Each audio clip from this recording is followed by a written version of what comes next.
본문의 말씀 에베소서 5장 17절 말씀 한 절 말씀을 중심해서 뒤돌아서지 않는 신앙이라는 제목으로 함께 말씀을 통해 은혜 나누기를 원합니다. 지난주에는 세상의 소금이 되라라는 말씀으로 오후 예배 함께 살펴보았습니다.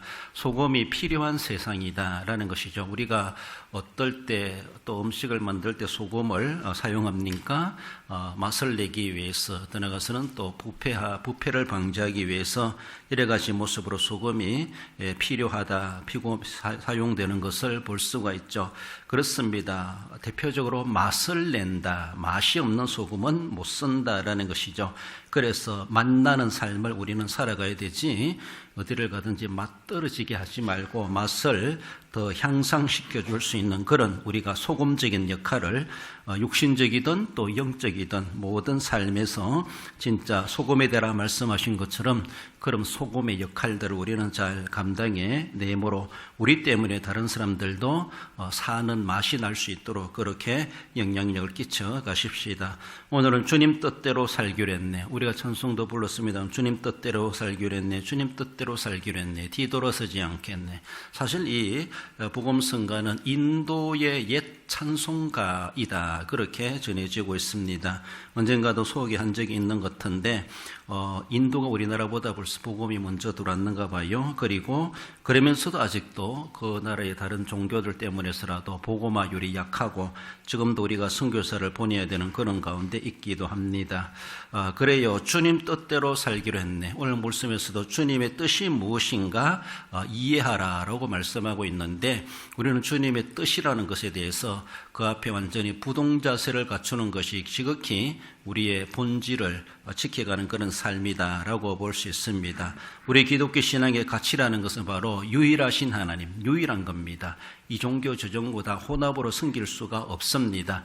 오직 하나의 종교라면 종교, 한 분의 하나님을 우리는 섬기는 것이고, 그 신앙이 일시적이지 않고 임시적이지 않고 영원해야 되고 불변해야 되고, 그리고 어쩌면은 완전하신 하나님의 속성 그대로 우리의 믿음도 그렇게 돼야 된다라는 것이죠. 들쑥날쑥하기도 하겠지만은 결코 변질되지 아니하고 그리고 뒤돌아서지 아니하고 등지지 아니하고 우리 하나님이 우리를 향하신 영원한 사랑, 불변의 사랑, 변치 않은 사랑인 것처럼 우리의 믿음도 그러한 주님의 속성을 본받아 가야 합니다. 그래서 뒤돌아서지 않는 신앙이라는 제가 주시는 말씀, 본문의 말씀을 볼 때 먼저는 오직 주님이시다라는 것이죠. 그러므로 어리석은 자가 되지 말고 오직 주의, 오직이란 말, 주님을 강조하면서도 주님 앞에 오직이란 말이 붙어 있는 것을 볼 수 있죠.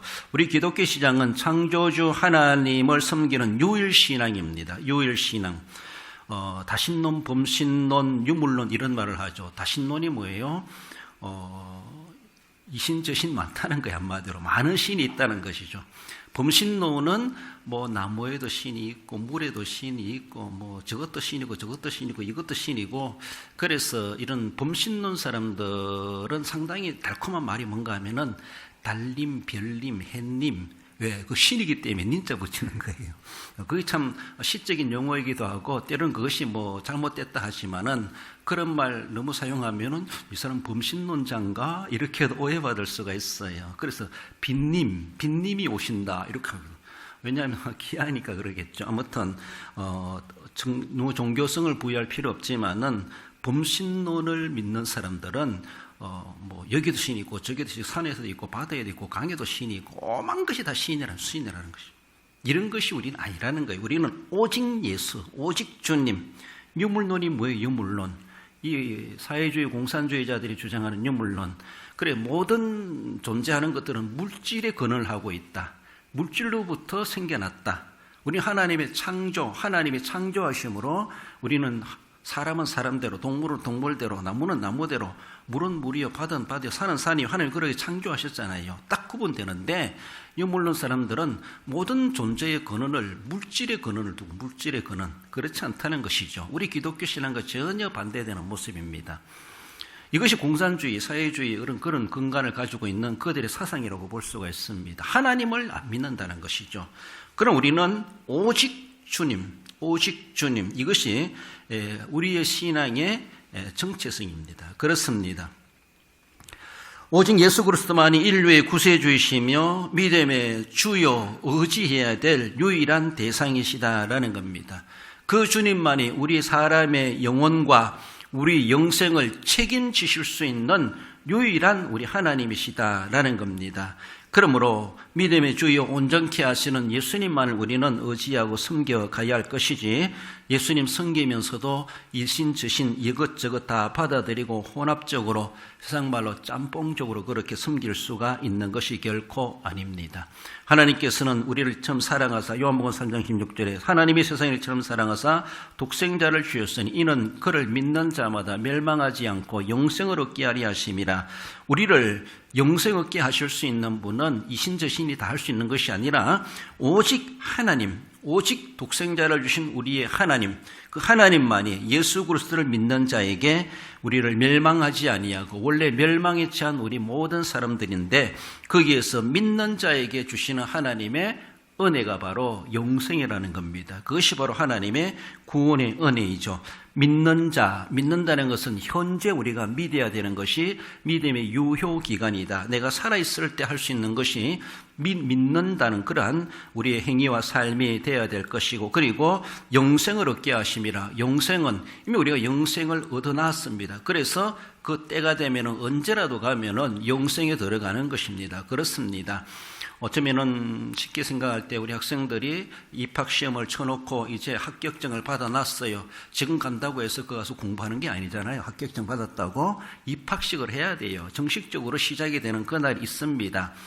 그게 꼭 맞는 그런 비유는 아니겠지만은 이미 나는 다른 학교 갈 필요도 없고 이미 내가 정해진 학교가 있고 그게 등록금을 내고 입학 날짜를 기다리고 그 학교 학생으로서 이미 학교는 안 갔지만 학생이나 다를 바가 없는 예비 학생이죠. 그렇습니다. 그래서 그 날이 되면은 바로 하나님의 영생을 얻는다는 겁니다. 우리는 지금 여기서 영생이 아니라 이 땅에 하나님 허락하신 육신의 삶을 살아가면서 믿어야 될 믿음의 행위의 삶을 살아가는 육신의 생명이 허락된 기간을 삽니다. 70이요, 강간하면 80이고 9순이요, 100수를 할 수 있겠죠. 그러나 이미 우리는 언제 죽어도 하나님께서 우리 허락하신 믿었기 때문에 그 믿음을 보시고 영생을 얻으리라 말씀하시는 것처럼 이미 우리는 쉬운 말로 영생을 받아놨어요. 그래서 지금 죽어도 간다는 거예요.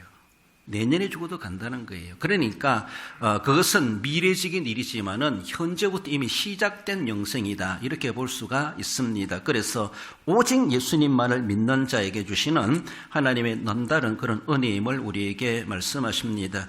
주님 뜻대로 살기로 했네. 이 찬송은 인도의 옛날 찬송가이기도 한데 그 작사자가 인도의 성자라 불리우는 선다싱이라고 그렇게 전해지고 있습니다. 인도의 19세기 중반 동북 인도의 메갈라라고 하는 그런 지역에 가로 종족이 있었다고 합니다. 가로 종족. 거기에 복음이 증거되어져 가지고 거기에 하나의 믿는 가정이 생겨났다고 해요. 그런데 그들은 하나님을 모르는 사람들이고 하나님을 안 믿는 사람들이잖아요. 그렇잖아요. 특히 대표적으로 인도에는 힌두교가 그렇게 활발하게 그렇게 움직이고 있는데, 그러니까 복음이 증거되는 것이 상당히 쉽지 않은 그런 모습입니다. 그러하지만은 그 옛날부터 복음이 증거되어서 그 가로 종족, 메갈라 지역의 가로 종족 중에 그래 예수님 믿는 가정이 한 가정이 생겨나게 되었다는 것이죠.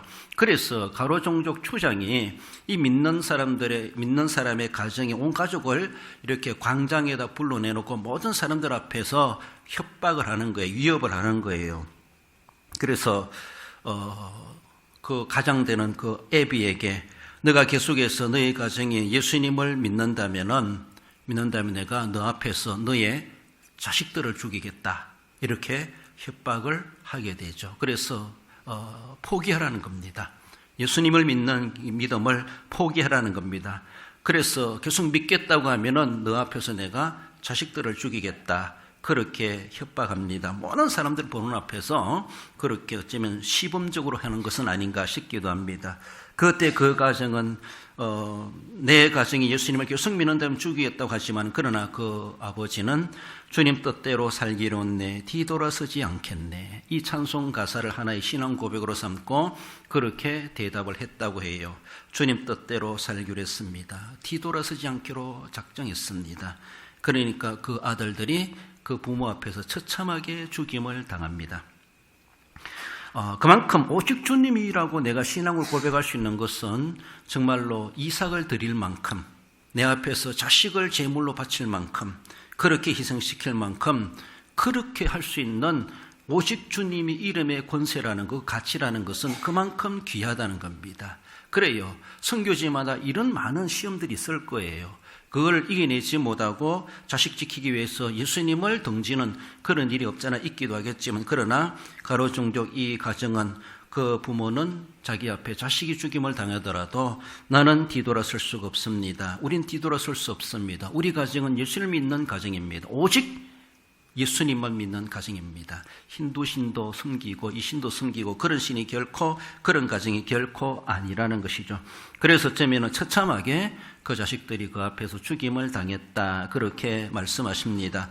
우리가 믿는 유혈신앙과는 이만큼 주님을 등지지 않는 유혈신앙은 자식까지라도 희생할 수 있는 그 각오를 하고 그 희생을 감수하는 신앙이 바로 오직 주님, 오직 주님, 이러한 신앙이라고 하는 것을 그렇게 말씀하십니다. 세상은 자꾸만이 예수님을 믿는 것을 방해하고, 사탄은 어쩌면 이교를 통해서, 다른 종교들을 통해서 우리의 믿음을 앗아가려고 하고 구원의 진리를 상실하게 만들게 하는 많은 시험들이 끊임없이 도전하고 있다는 것을 우리는 늘 생각하며, 늘 순간순간마다 나는 내 자식을 제물로 내놓을 만큼, 내 자식을 희생케 할 만큼 나는 오직 주님이시라고 신앙을 고백할 수 있을까?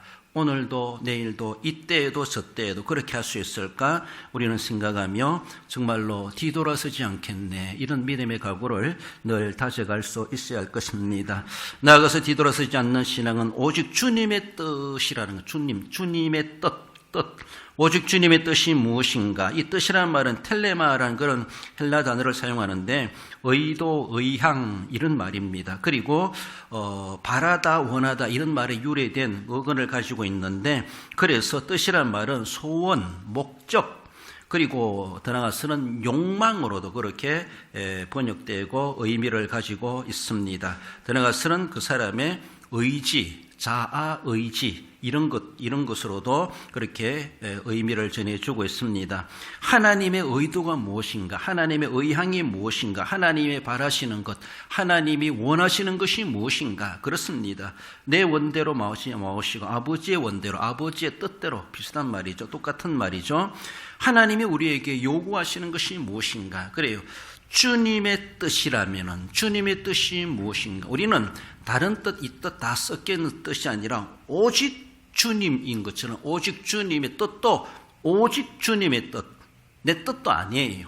부모 뜻도 아니에요. 누구 뜻도 아니에요.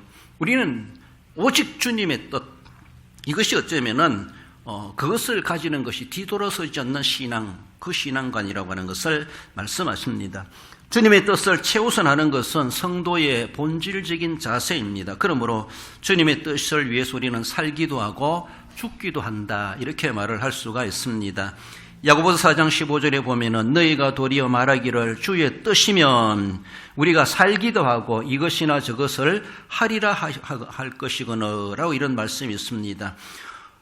주님의 뜻이라면은 우리가 살기도 하고 이것도 저것도 하되 주님의 뜻을 따라서 이것도 하고 저것도 한다라는 겁니다. 그렇습니다. 좀 극단적인 말로 본다라면은 먹든지 마시든지 무엇을 하든지 살든지 죽든지 하나님의 영광을 위해서, 하나님의 뜻을 위해서, 그리고 예수 그리스도가 존귀케 되길 바란다는 이러한 말씀들도 있는 것처럼, 그래서 사나 죽으나 먹으나 마시나 또 우리가 살든지 죽든지 이것을 하든 저것을 하든 과연 주님의 뜻이 무엇인가, 주님의 뜻과 관련되고 있는가, 주님의 뜻과 내가 어떤 관심을 가지고 그렇게 이 일을 하고 있는가, 그리고 내가 숨쉬고 살아가고 있는가를 우리는 그렇게 늘 고민할 수 있어야 할 것입니다. 주님의 뜻이라면 우리는 내가 무엇이든 할 수 있습니다.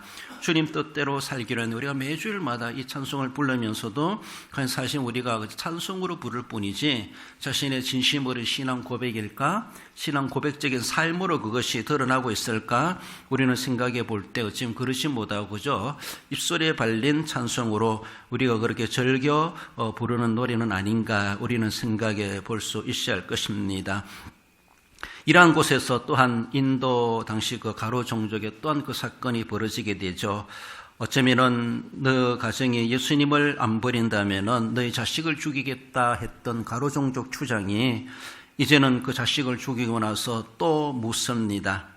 이래도 계속해서 예수님을 믿겠느냐, 그 종교를 버리지 않겠느냐라고 그렇게 물어봅니다. 그래요. 주님 뜻대로 살기로 했고 뒤돌아서지 않겠다라고 다짐했던 그 부모에게, 그 아비에게 계속해서 너가 그 신앙을 그렇게 고집한다라면은 이제 너의 아내를 죽이겠다라고 하며 아내를 끌고 나와서 그 앞에 세웁니다. 그렇지만은 그 사람은 이렇게 대답하죠. 세상 등지고 십자가 보내 뒤돌아서지 않겠네. 이 찬양의 가사를 생각하며 그렇게 고백을 했다라고 합니다. 그래서 그 아내가 그 앞에서 처참하게 또 죽임을 당합니다. 정말로 자식까지 아내까지 이렇게 협박하는 것이 아니라 완전히 그 앞에서 완전히 죽이는, 처참하게 처형하는 이러한 모습을 그는 눈으로 목격하게 됩니다. 그러게 대련은 이미 짐작하고 있었던 그런 상황이 아니겠는가. 세상 등지고 십자가 보내 뒤돌아서지 않겠네. 그 십자가에 예수님이 날 위하여 달리셨습니다. 나의 아내를 위해서 달리셨고 우리 자녀들을 위해서 달리셨고, 그래서 그 십자가를 보는 그 믿음을, 그 눈을 우리가 어디를 쳐다보겠는가, 어디로 눈길을 딴 데로 돌리겠는가. 오직 믿음의 주요 온전케 하시는 예수를 바라보라고 말씀하고 있는데, 우리의 믿음의 시선은 십자가 보내 오직 예수님을 바라보는 그것밖에 없습니다. 주님의 십자가를 보게 됩니다. 결코 딴 곳으로 눈을 돌릴 수가 없습니다. 이렇게 하며 그는 정말로 자식을 이미 잃었고 이제 아내를 잃어야 될 그런 순간에 그는 더욱이 예수님의 십자가를 묵상하며 이제는 가는 데까지 가는구나, 이런 일들이 계속 벌어지는구나 이미 짐작했을 것입니다. 주님께서 우리 가정을 위해서, 우리 가족들을 위해서, 우리들을 위해서, 어찌면 나와 당신들을 위해서 그렇게 우리의 죄짐을 지고 십자가 달리신 예수님을 나는 봅니다. 세상 등지고 십자가 보내 뒤돌아서지 않겠네. 이렇게 고백했을 때 그 아내는 그 앞에서 정말 처참하게 죽임을 당합니다. 오직 주님의 뜻은 임하는 무게가 있습니다. 주님의 뜻이라고 하는 것, 주님의 뜻이 무엇이길래 과정이 완전히 박살나버리는 이런 순간까지 놓여질 만큼 하나님의 뜻이 무엇이길래 그 선교지 그 가운데서 선교 초기에 그렇게 순교해가는 그런 사람들, 과연 주님의 뜻이 무엇이길래 그것 때문에 자식을 보내고 아내까지도 바쳐야 되는 이러한 일들, 주님의 뜻은 그만큼 무게감이 있고 그만큼 우리에게 가치가 있고 중요하다라는 겁니다. 그가 바라보는 십자가, 우리도 똑같은 십자가입니다. 그가 믿어 구원받은 예수님의 십자가의 보혈, 우리도 똑같은 그 보혈로, 그 주님의 공로로 구원함을 받고 제사함을 받는 겁니다. 그렇습니다. 그렇다면은 그는 그렇게까지라도 그들 앞에서 고백하며 죽음을 무릅쓴 가정을 다 내 하나님 앞에 바쳐드릴 만큼 그러기까지 십자가를 생각하고 십자가를 바라보고 하나님의 뜻을 지켜가고자, 하나님의 뜻에 건너지 않고자 그렇게 할 수 있었을까? 정말로 참 쉽지 않은 결단이다라고 볼 수 있습니다. 그런 시험과 그런 일들이 우리에게 안 닥치면 좋겠지만은, 그러나 지구촌 곳곳에 복음이 전해지는 곳곳에 이런 종교적인 갈등, 또 서로의 문화적인 갈등 인해서 극단적인 이런 일들도 계속해서 벌어지고 있는 지구촌이라고 우리가 볼 수가 있습니다. 어쩌면 남의 일이 아니다, 그 일이 내게도 닥칠 수가 있고, 그들의 그렇게 신앙을 고백하고 처참하게 죽임을 당하며 순교의 제물이 되고 있다고 하는 것이 지금도 어쩌면 복음의 현장에는 일어나고 있음이, 그들도 우리와 똑같이 믿는 사람하고 천국 가서 만날 사람들인데 너는 어떻게 믿어 살아왔니? 라고 묻는다면은 우리는 그들 앞에 내 믿음을 어떻게 자랑하며 명함을 내세울 수 있겠는가, 그런 생각을 해보기도 합니다. 이런 시련과 시험들이 안 닥치길 바라지만 있다 할지라도, 그런 상황에 도래된다 할지라도 오직 주님, 오직 하나님의 뜻이라고 하는 것은 그만큼 가치가 있고 그만큼 비중과 무기가 있는 것이다 라는 것을 말씀하십니다. 우리 주님께서 무식한 우리를 위해서 그렇게 십자가의 첫 처참하게 피말라 죽임을 당하시기까지 고난당하신 것을 우리는 생각하며 그가 무덤에 들어가시고 그리고 부활하셨다는 것을 생각할 때 결코 우리의 고난이 이런 고난이 있다 할지라도 결코 허망하게 끝나는 그런 일이 결코 아니라는 것이죠. 부활의 대대적인 승리와 영광이 주님께 있었던 것처럼 우리들에게도 주님의 부활의 첫 열매에 참여할 수 있는 영광이 또한 영생을 위한 부활이 우리에게 약속되고 있음을 우리는 믿고 주님 앞에 믿음을 지켜갈 수 있어야 할 것입니다. 나아가서 뒤돌아서지 않는 신앙이라고 하는 것은 끝까지 불변하는 것을 말씀하십니다. 오직 주의 뜻이 무엇인가 이해하라. 이해한다는 것은 시니에미란 그런 헬라 단어인데 깨닫다, 알아차리다, 더 나아가서는 합치다, 모으다, 동의하다, 협의하다 이런 의미를 가지고 있다고 합니다. 그래서 주님의 뜻이 무엇인가 우리가 묵상하고 깨달아 가려고 해야 돼요.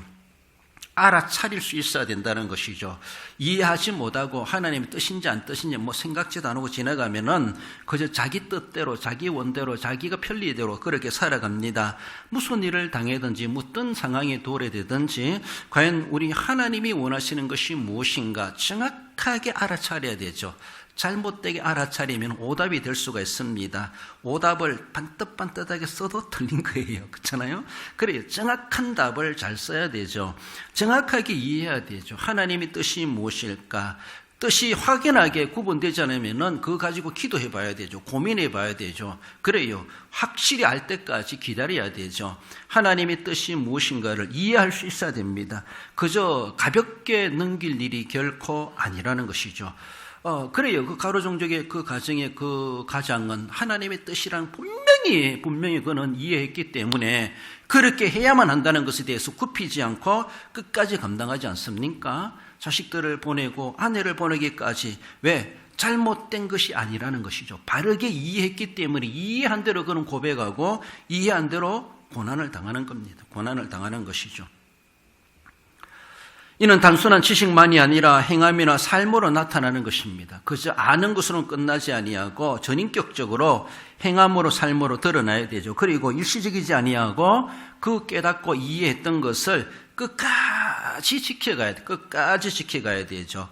디모데후서 4장 7절에 사도 바울도 말하지 않습니까? 나는 선한 싸움을 싸우고 나의 달려갈 길을 마치고 믿음을 지켰으니. 그가 이제 어쩌면 그도 처형될 날이 언젠지 다가오고 죽음이 임박했다고 하는 것을 로마 감옥에서 갇혀 있으면서 그렇게 외로이 디모데후서를 쓰고 있습니다. 그러면서 나의 인생이 이제 거의 끝나가는구나 짐작하고 있습니다. 자기 병들어 죽는 것이 아니라 목베임을 당해서 죽임을 당하게 되죠. 순교당하게 되죠. 감옥에서. 그래서 나는 지금까지 선한 싸움을 싸우고 나의 달려갈 길을 마치고 있다. 인생이 끝나가고 있다는 것을 말해보고 있습니다. 자연적인 생명에 다는 것이 아니라 순교의 제물이 되는 것입니다. 그리고 지금까지 믿음을 지키게 하신 것이 너무나 감사하다. 하나에 내세울 것이 있다라면은 내가 지금까지 변치 않는 믿음 가지고 어쩌면 다메섹 도상에서 예수님을 만난 그 이후로부터 주님을 배반하지 아니하고 이 순간까지 내가 믿음을 지켜오게 하셨다는 것이 얼마나 귀하고 얼마나 감사한지 그것을 그 스스로가 자부하고 있습니다. 그래요. 주님 부르시는 그날까지 끝까지 내 믿음을 지켜가야지. 많은 사람들이 군사님 기도했지만은 믿다가 낙심해가지고 지금은 육신의 생명이 아직도 살아가고 있는데 영혼의 생명은 끝난 것처럼 어디가 있는지 보이지 않는 영적인 모습으로 바라볼 때 이미 영적으로 뒤돌아선 자들이 얼마나 많은가. 참 안타까운 그런 모습이 우리 주변에 있기도 하고 우리가 그저 믿어가면서 그들을 다 책임지지 못하고 있는 것이 너무나 참 죄송하기도 하고 죄스럽기도 하고 하나님 앞에 부끄러운 모습이고 책임을 다하지 못한 그런 모습이 없잖아 있기도 합니다. 나의 달려갈 길 마치고 믿음을 지켰으니. 달려갈 길을 아직도 달려가면서도 믿음은 이미 끝나버린 사람들이 있어요. 믿음을 계속 지켜가야 되죠. 그래요. 내 인생 끝나더라도 믿음은 끝내면 안 된다는 것을 우리는 생각할 수 있어야 됩니다. 끝까지 못하고 중도에 뒤돌아서고 등지고 어쩌면 배신한 사람들이 얼마나 많겠는가. 아담 이후로부터 오늘에 이르기까지. 가인을 볼까요? 가인 창세기 4장 16절에 보면은 가인이 여호와 앞에서 떠나 에덴 동쪽 놋 땅에 거주하더니 굳이 성경 기자는 가인을 가리켜서 여호와 앞을 떠나갔다. 그리고 에덴 동쪽 놋 땅에 거주했다. 그렇게 말하고 있습니다. 어디 땅에 가든지 동서남북 간다 할지라도 하나님 앞을 떠났다. 이 말은 상당히 긍정적이기보다 부정적인 그런 모습입니다. 어디 간들 하나님 안 계시겠습니까? 동쪽에 가도 서쪽에 가도 놋 땅에 가도 그 땅이 어떤 땅이든 거기도 하나님이 창조하셨고 하나님이 계신 무소부지하신 하나님이십니다. 그런데 하나님 앞을 떠나갔다. 이제는 하나님과 등진다는 것이죠. 하나님은 그를 떠나갈 수 없고 하나님을 하나님은 버리지 않겠지만은 사람들이 하나님을 등진다는 것이죠. 하나님을 떠나간다는 것이죠. 동생 아벨을 죽이고 그는 하나님 앞을 떠나서 자기 살 길, 자기가 살고 싶은 곳으로 자기 눈에 보기 좋은 대로 안목의 정력을 쫓아 에덴 동쪽 놋 땅으로 갔다. 이렇게 말하고 있습니다. 그렇다면은 그 하나님의 언약의 물줄기는 아벨이 없음에도 불구하고 달랑 어쩌면 가인이 남아있는데도 가인에게 허락하지 아니하시고 아벨 대신 누굴 주셨어요? 셋을 태어나게 하셨어요. 셋을 주시면서 이미 가인은 하나님께서 떠나간 자다 이미 갈로 밖으로 여겨지는 그런 인물이 아닌가 그렇게 볼 수가 있습니다. 그래서라도 하나님은 셋을 아담에게 태어나게 하셔가지고 셋이 아벨의 대신해서 언약의 계승자로서 쓰임받게 되었다라는 것을 바라볼 때 대조적으로 가인은 하나님 앞에 귀중하게 그렇게 지음받은 그리고 첫 번째 태어난 아들로 여겨질 만한 그런 인물임에도 불구하고 하나님과 관계없는 삶을 인간으로 살아가는 하나님께 등지는 하나님께 더 극단적인 배신자가 되어버리는 이러한 인물이 되었다라는 것이죠. 노아의 세 아들 중에 함을 봅니다. 함은 창세기 9장 25절에 가나안은 저주를 받아 그의 형제의 종들의 종이 되기를 원하노라 라고 하며 이게 사실 가나안은 함의 아들입니다. 함의 아들이 몇 명 있는데 그 중에 가나안을 대표적으로 그렇게 거론하고 있습니다. 그래서 가나안은 저주를 받는다는 것은 함의 후손들을 이야기합니다. 함의 후손들. 또 여기서 가나안은 저주를 받아 함의 후손 중에 가나안의 아들의 후손들이 사는가 하면 한마디로 가나안 땅으로 옵니다. 그래서 가나안이라는 이름이 붙이게 되죠. 그 이스라엘 땅 근대지역 근동지방에 이 가나안의 후손들이 가나안 땅 7족속을 이루게 되죠. 그래서라도 성경 기자는 더욱이 함의 자손을 이야기하며 가나안을 그렇게 두드러지게 이름을 거명하는 것은 아닌가 그렇게 볼 수가 있습니다. 굳이 가나안을 가리켜서 저주를 받았다 이렇게 말합니다. 하나님의 언약의 계승자에게 저주를 받았다 이렇게 말하지 않죠. 하나님을 잘 믿는 사람에게 저주받았다 이렇게 말하지 않습니다. 가나안은 저주를 받아 그의 형제의 종들의 종이 되기를 원하노라. 어쩌면 이미 그래서라도 이스라엘 백성들에게 가나안 땅에 들어가면은 가나안의 후손들 그 칠족속에 대해서 이것저것 보지 말고 무조건 섬멸해라. 하나님께서 이미 노아 시대 때부터 이렇게 이미 그렇게 작정하신 바가 아니겠는가 그렇게 볼 수가 있습니다. 이미 그들은 상징적인 모습에서 저주받았다는 거예요. 물론 가나안 족속들도 육신적인 번성에 가는 것은 큰 왕국을 이루고 사람들이 많아진 것은 똑같습니다. 그런 것은 똑같다고 볼 수가 있는데 그러나 영적인 개념에서 하나님의 언약의 개념에서는 그들은 하나님께 버림받은 들이에요. 하나님 앞에 어쩌면은 자신의 아버지는 노아는 하나님을 대리하는 자라고 볼 수가 있습니다. 그런인데 그렇게 자기 아버지의 수치를 드러내며 가려줄 줄 몰랐던 어쩌면 참 지극히 인간적인 실수라고도 볼 수 있지만 그것이 엄청난 하나님에게 그러한 하나님의 수치수는 하나님 아니지만은 하나님의 수치를 막 하나님을 저주하는 것처럼 그러한 행위였다라고도 볼 수가 있습니다. 그런 모습에서 노아는 일어나가지고 자신의 아들이지만 함에게 저주하지 않습니까? 그 저주가 자식들에게 대물림돼가지고 그 후손들이 이르기까지 어쩌면 오늘에까지도 아마 그 저주의 물줄기가 계속 흐르고 있는 것은 아닌가 그렇게까지도 보고 있습니다. 너무나도 안타까운 그런 모습이고 하나님에게서 내침을 당하는 하나님을 등진 그런 하나의 족속 중에 하나가 또 함의 후손들이었다라는 것이죠. 예수님의 제자 중에 가룟 유다를 우리는 또 대표적으로 볼 수가 있습니다. 정말로 그렇게 훌륭한 제자로 발탁되어 12반열에 올라왔지만은 끝까지 가지 못하고 끝에 와가지고 완전히 배신해버리는 이렇게까지 망가질 인생일 줄을 누가 알았겠습니까? 중요한 역할을 했던 예수님의 제자 공동체의 그러한 인물이었고 어쩌면 다른 사람보다 그래도 더 학력적으로 배운 사람이 아니겠나 그렇게 볼 수가 있었는데 가룟 유다가 그렇게 예수님을 배신하고 그도 낭떠러에서 떨어지는 자살함으로 배가 터져 내장이 나와서 죽었다 이렇게까지 표현할 만큼 너무나 처참하고 저주스러운 인생, 예수님이 표현하시는 만큼 차라리 태어나지 않은 것만도 못하다라고 할 만큼 얼마나 저주스러운 인생이 되었는가. 끝까지 가지 못하고 중간에 그렇게 등진 사람들, 이러한 모습으로 저주스럽게 인생이 엮어갔던 그런 사람들이 있다라는 겁니다. 가인이나 함이나 가룟 유다만이겠습니까? 오늘날에도 믿다가 낙심하고 믿다가 중도에 뒤돌아서는 사람들, 그 결과는 똑같다라고 볼 수가 있어요. 그들이 가는 곳은 한 구덩이, 바로 둘째 사망, 불구덩이밖에 어디 있겠는가. 성경은 분명히 그렇게 말씀하건대 극단적인 이렇게 막 큰 범죄 저리는 것이 아니라 할지라도 천국 못 가면은 작은 죄를 가지고 지옥 가면 얼마나 억울할까.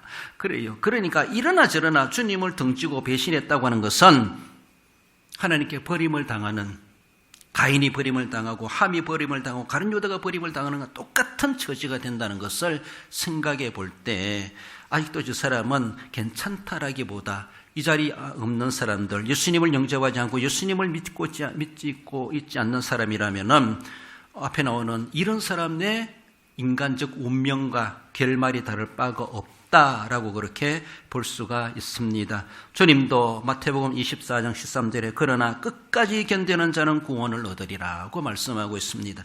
끝까지 견뎌야 돼. 끝까지 견뎌야 되죠. 하나님, 내가 나이 들어서 혹시 정신이 흐릿해가지고라도 나 예수님 모른다 이런 말은 안 하도록 해 주시옵소서. 그런 기도도 필요해요.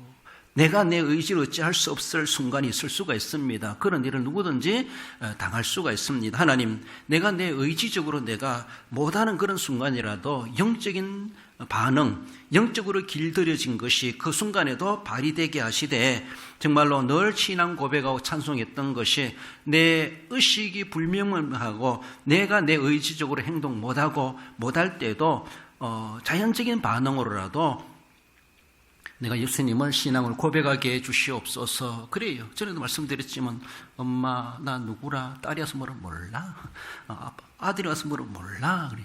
예수님 누구라 하니까 나의 주님이시지 이 말을 했다고 하잖아요. 얼마나 귀한지 몰라요. 평소에 주님에 대해서 얼마나 갈망하고 사모하고 그 사랑하는 마음이 있었으면은 자기가 사랑스럽게 키우는 아들, 딸도 몰라보지만은 예수님이 누구라고 하면은 당장 고백할 수 있고 말할 수 있는 것처럼 그런 우리의 영적인 습관들, 영적으로 길들여지는 것, 그 깊이 있는 그런 고백들, 침에 걸려도 신앙 고백만큼은 올바르게 할 수 있다라면은 그래요. 그렇게 유명하게 목회생활 하다가도 말년에 침에 걸려가지고 천국도 지옥도 부정하고 부정했다 이런 말도 듣기도 하는데 정말 그것이 본정신을 하는 건 아니겠지만은 그러나 사람들이 볼 때 그것도 덕스럽진 않다 그렇게 보여지기도 합니다. 구원에 대한 하나님께 결정권이 있지만은 세상에서 그렇게 보여지는 그런 모습의 제정신이 아니라 할지라도 내 정신이 흐려지고 흐려졌다 할지라도 그래도 그 가운데서도 진리에 대해서만큼은 올바르게 고백하고 내가 나타낼 수 있는 것은 자신의 신앙이 그만큼 다져 있다는 것이기도 하고 다른 사람들이 볼 때도 그만큼 신앙의 덕과 영향력을 끼쳐가는 것이 필요하다라는 겁니다. 어찌할 수 없는 상황이겠지만은 하나님, 내가 끝까지 견디게 하시고 끝까지 믿음의 그 줄기만은 놓지 아니하고 구원의 삶을 살게 해 주옵소서. 이런 자세가 필요합니다. 가로 종족 이야기를 또 합니다. 19세기 중반 인도의 가로 종족 추장 이제 마지막으로 또 묻습니다. 네가 계속해서 예수님을 믿겠다고 하겠느냐? 네 아들이 죽었다, 네 아내가 죽었다, 이제 너를 죽이겠다라고 협박을 하게 됩니다. 그렇습니다. 그때에 그 남자는 이야기합니다. 이 세상 사람 날 몰라줘도 뒤돌아서지 않겠네. 이렇게 고백을 했다고 해요. 그래서 그 자리에서 그 가장도 죽임을 당했다. 그래서 온 가족이 다 몰살당하는 이렇게 순교의 제물, 이러한 처참한 광경이 온 동네 사람들, 그 사람들, 부족의 사람들이 보는 앞에서 이런 일을 당했다, 이런 일을 했다, 그렇게 전해지고 있습니다. 우리가 부르는 그 찬송을 부를 때마다 한 가정은 믿음을 지키기 위해서 그렇게 온 가족이 몰살당하기까지 그렇게 이 신앙의 고백을 했구나라고 생각할 때 우리가 함부로 부를 찬송이겠는가, 그 가정을 생각해 볼 때 그런 생각이 들기도 합니다. 이런 일이 있고 나서 추장이 충격을 받았습니다. 충격을 받은, 무슨 충격을 받느냐? 진정한 믿음이 무엇인가? 믿는 것이 무엇인가? 진짜 믿는 것이 무엇인가? 그것을 저 몰살당한 가족을 보면서, 가정을 보면 그는 많은 고민을 하게 되죠. 진짜 믿음이 무엇인가? 저도 종교를 가지고 나도 종교를 가지는 종교가 다르다고 이런 일이 벌어지고 있는데 나는 내 종교를 위해서 종교에 이렇게 할 수 있을까? 비교하게 되고 고민하게 되고 충격을 받게 되죠. 그리고 그가 믿는 하나님이라는 분이 어떤 분이시길래 이렇게까지 할 수 있을까? 충격에 쌓인 나머지 나중에 이 추장이 능선 다시 모아놓고 난 이제부터 내가 믿는 우상을 버리고 예수님을 믿기로 했습니다 라고 그렇게 고백을 했다고 합니다. 그래서 그 한 가정을 자기 손으로 죽인 것에 대해서 그래 자기가 깨닫고 회개하고 예수님을 믿는 그런 추장이 되었다 전해지는 이야기가 계속해서 그렇게 전해지고 있습니다. 그렇습니다. 뒤돌아서지 않겠네. 잠언 19장 21절에 보면은 사람의 마음에는 많은 계획이 있어도 오직 여호와의 뜻만이 완전히 서리라. 그렇습니다. 뒤돌아서지 말아야 되죠. 어쩌면은 너무나도 안타깝게도 그 한 가정이 몰살당하기까지 그것이 결코 하나님은 헛되지 않게 하시고 하나의 복음의 씨앗이 되게 하시고 교회의 씨앗이 되게 하시고 그 가정의 희생으로 인하여서 그 추장과 그 가로 종족이 복음화되는 일에 하나의 밑거름이 되었다라는 겁니다. 우리가 무슨 계획한다 할지라도 오직 하나님의 뜻만이 영원히 완전하게 서게 되신다라는 것을 늘 기억하며 내 뜻대로 살기로 했네. 내 뜻대로 살기로 아니라 주님 뜻대로 살기로 했네. 그래요. 주님의 뜻대로 내가 공들여 살아가면은 주님의 뜻이 완전히 서는 그날에 내 뜻도 성공적으로 인정받게 되는 겁니다. 그렇습니다. 내 뜻에 주님의 뜻에 내 뜻을 맞춰야 되죠. 주님 나를 맞춰주세요라고 하지 말고 우리는 소경입니다. 우리는 어떻게 책임질 수 없습니다. 오직 우리 주님을 앞세우고 주님의 뜻을 우선시하고 그 뜻에 내 뜻을 주님의 원하심에 내 원을 그렇게 맞춰갔을 때 하나님께서 그 뜻을 이루실 때 우리의 뜻도 이루어진다 라는 것이죠. 결코 하나님의 뜻은 망가지거나 망할 일이 없다라는 것을 우리는 늘 생각하며 오직 여호와의 뜻만이 완전히 서리라 귀한 말씀 우리는 되새겨가며 끝까지 변치 않는 불변의 신앙으로 정말 뒤돌아서지 않는 신앙인으로 그리고 어떤 역경 가운데서도 믿음을 다져가시고 믿음으로 승리하시고 믿음의 꽃과 열매를 맺어가기 합당한 아름다운 우리의 삶이 될 수 있도록 해가야 할 것입니다. 우리 결론적으로 읽어봅시다. 예수 그리스도를 믿는 신앙의 가치를 알고 오직 예수님만 믿으며 하나님의 뜻을 위하여 십자가 바라보며 뒤돌아서지 않고 끝까지 믿음을 지킴으로 구원의 승리를 거두는 성도가 됩니다. 그렇습니다. 끝까지 믿음을 지키시고 이 땅에서뿐만 아니라 천국에서도 만나기 합당한 아름다운 믿음의 승리자로 살아가시는 우리 모든 성도 여러분들 되시기를 주님의 이름으로 축원드립니다.